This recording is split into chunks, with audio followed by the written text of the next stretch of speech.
Welcome everyone to the quarterly report video where we take a closer look at Vattenfall's finances. And this time the Q1 is in focus. And welcome to you both, Anna and Magnus. Thank you. To me it seems like the road leading up to the Q1 result was a bit bumpy. There were some highs but also some quite impactful lows. Would you agree? I totally agree. And of course we see a very good high with good fossil-free production from both from nuclear, hydro and wind.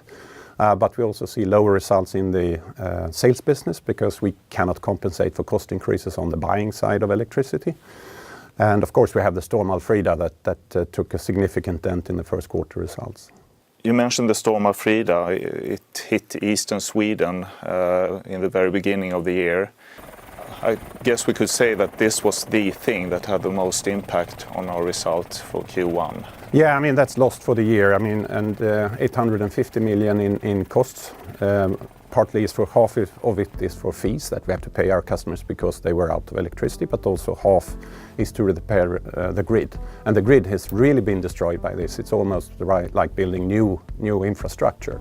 But we can also see how important it is that we work with this and we help our customers to get their electricity back. It was almost 3 weeks for some customers, or more than 3 weeks even.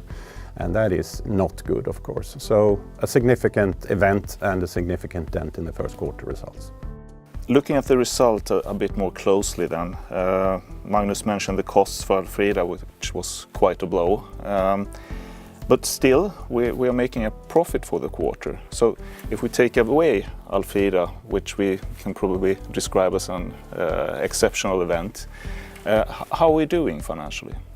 Well, financially we're actually doing much better this first quarter than the same quarter last year.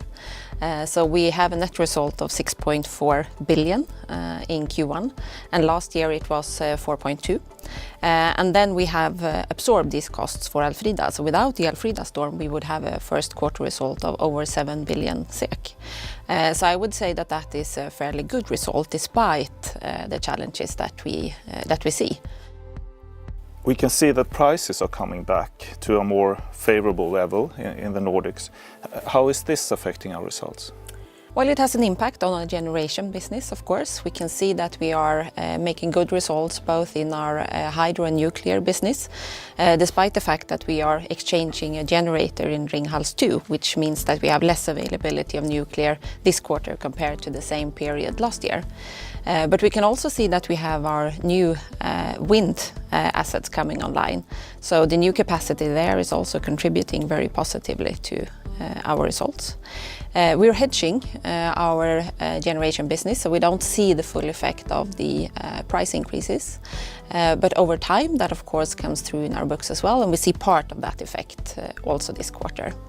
The other flip side of the coin with the prices is that it does hit our sales business because the sourcing cost is increasing, and there's a time lag before we can pass that on to the pricing to our customers.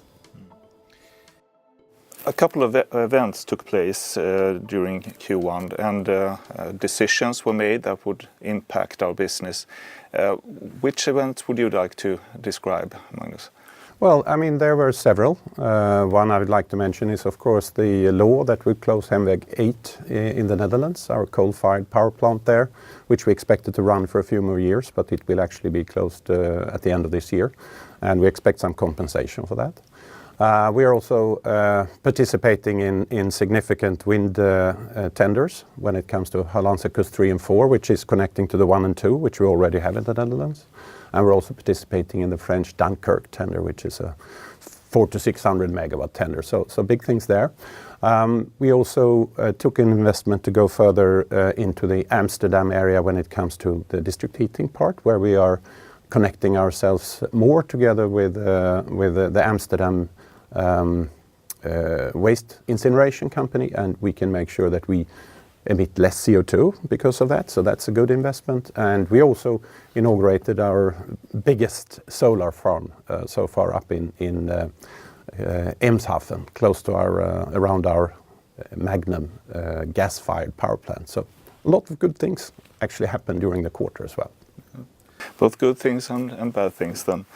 To conclude then, what do we need to focus on during the rest of the year to fulfill our targets? Well, I think the word is just that, focus. We need to make sure we focus our efforts, our resources and our time to make sure that we can deliver in all our business areas. We continue to see challenges in the heat business, both due to warm weather in the Netherlands and in Germany the first quarter, but also due to continued high CO2 prices.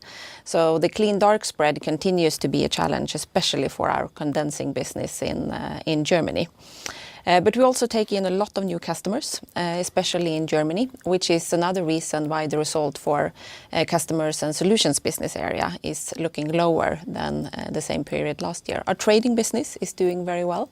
So we need to keep focus, make sure we still have a tight cost control and really secure that we deliver on our targets this year. Thank you both for sharing your thoughts, and thank you for watching.